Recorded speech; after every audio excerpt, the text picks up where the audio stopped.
വയറുവേദനയാടാ. അയ്യോ ഒന്നും കഴിച്ചില്ലേ ഫുഡ്? ഇത് അതിന്റെ അല്ല, പീരിയഡ്സിന്റെ. എന്താ കുറച്ച് ചൂടുവെള്ളം കുടിക്കേ? ചൂടുവെള്ളം കുടിച്ചാൽ മാറും. നിന്നോട് ആരാ പറഞ്ഞേ?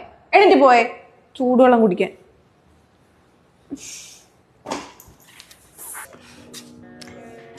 എടാ അത് പെട്ടെന്ന് എന്റെ കയ്യിൽ നിന്ന് പോയതാ. അതൊന്നും സീനൊന്നുമില്ല. എനിക്കറിയാം ഈ സമയത്ത് ഇങ്ങനെ ഈ മൂഡ് സ്വിങ്സും കുറച്ച് ദേഷ്യമൊക്കെ ഉണ്ടാവുന്നു. കുഴപ്പമില്ല. എടാ ഈ സമയത്ത് മൊത്തം പ്രശ്നങ്ങളാ. ഈ ലൈഫിൽ ഒരു വട്ടെങ്കിലും ഒന്നാണായിട്ട് ജനിച്ചിരുന്നെങ്കിൽ എന്നൊരു പെണ്ണ് ആലോചിക്കുന്ന സമയം അത്. നീ ഒന്ന് ആലോചിക്കേ, ഈ കയ്യിൽ ഒരു തൊലി ഇളകിപ്പോയ എന്തോരം വേദനയായിരിക്കും. അപ്പൊ യൂട്രസിന്റെ ഒരു ലെയർ തന്നെ മൊത്തത്തിൽ പോയി കഴിഞ്ഞാൽ എന്തോരം വേദനയായിരിക്കും. തലവേദന, നടുവേദന, അടിവേറിന് വേദന. ഫിസിക്കലി മാത്രമല്ല, മെന്റലിയും ഭയങ്കര പൊളിയും നമ്മള്. നിനക്കറിയോ, 2-3 ദിവസമൊക്കെ ഞാൻ കട്ടിലെ കിടന്നു പോയിട്ടുണ്ട് വേദന കാരണം. ആണുങ്ങൾ എന്ത് ഭാഗ്യവാന്മാരേ. പ്രസവ വേദന ഇല്ല, പീരീഡ്സിന്റെ വേദന ഇല്ല, സുഖ ജീവിതം.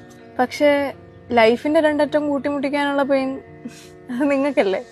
അതൊക്കെ ഇപ്പൊ ഒരുപാട് മാറിയില്ലേ. പെണ്ണുങ്ങളും ഓടുന്നില്ല കൂട്ടിമുട്ടിക്കാൻ വേണ്ടിട്ട്. ആ ഓട്ടത്തിന്റെ ഇടയ്ക്ക് ഈ ഒരു പെയിനും കൂടി ഉണ്ടെങ്കിൽ ഭയങ്കരല്ലേ.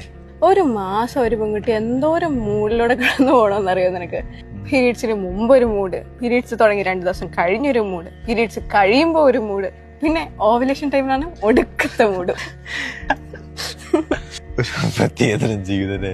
ശരിക്കും ഇത് ആണുങ്ങൾക്കും വേണമായിരുന്നു. എല്ലാരും അനുഭവിക്കണമായിരുന്നു ഈ പെയിൻ. എന്റെ പൊന്നോ വേണ്ട. നിങ്ങൾക്കൂടെ ഉണ്ടായിരുന്നെങ്കിൽ ഇപ്പൊ ഞങ്ങൾക്ക് സൊസൈറ്റിയിൽ കിട്ടുന്ന വിലന്റെ പകുതി പോലും കിട്ടില്ലായിരുന്നു. എടാ ആണുങ്ങൾക്ക് ഇതൊക്കെ വന്നു കഴിഞ്ഞാൽ ഇത് ഒരിക്കലും ഒരു ടാബ് ഒന്നും ആവത്തില്ലായിരുന്നു. നിനക്കൊക്കെ അമ്പലത്തിൽ പോവാം, അടുക്കളയിൽ കയറാം, എവിടെ ഒരു വിലക്കും ഉണ്ടാവാൻ പോണില്ല. നീയൊക്കെ പിന്നെ ഇതിനെ കുറിച്ച് പാട്ടുണ്ടാക്കും, സിനിമ ചെയ്യും, കവിത എഴുതും.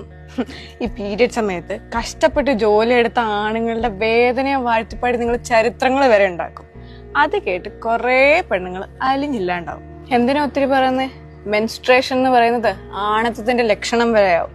അതേപോലെ ഗവൺമെന്റ് റെസ്റ്റ് എടുക്കാൻ വേണ്ടിയിട്ട് ഫണ്ടുകളും ഓരോ നിയമങ്ങളും വരെ കൊണ്ടുവരും. സൊസൈറ്റി 110% പേട്രിയാർക്കലാവും. അപ്പോഴും മെൻസ്ട്രേഷന്റെ ആദ്യത്തെ 3 അക്ഷരം മെന്നെന്ന് തന്നെ, അല്ലാതെ വുമൻസ്ട്രേഷൻ അത് മാറ്റാൻ പോണില്ല. എന്താ ചെയ്യണ്ടേ? ഒന്നും ചെയ്യണ്ട. ഇതൊന്നും മനസ്സിലാവാത്തൊരു സൊസൈറ്റിയാണ് നമുക്കുള്ളത്. അശുദ്ധാണത്രേ. ഇതൊക്കെ അശുദ്ധാണെങ്കിൽ ഞാനും നീയും ഇവിടെയുള്ള എല്ലാ ആൾക്കാരും അശുദ്ധരാ. അപ്പോ അങ്ങനെയുള്ള സമയത്ത് ഇതൊക്കെ ഒന്ന് മനസ്സിലാക്കി കൂടെ നിന്നാ മതി. എനിക്കൊരു കുഴിമന്തി വാങ്ങിത്തരാൻ പറ്റുമോ? ഈ സമയത്ത് ഇങ്ങനെയൊക്കെ തോന്നും. തോന്നും. ഓക്കെ, വാങ്ങിത്തരാം വാ.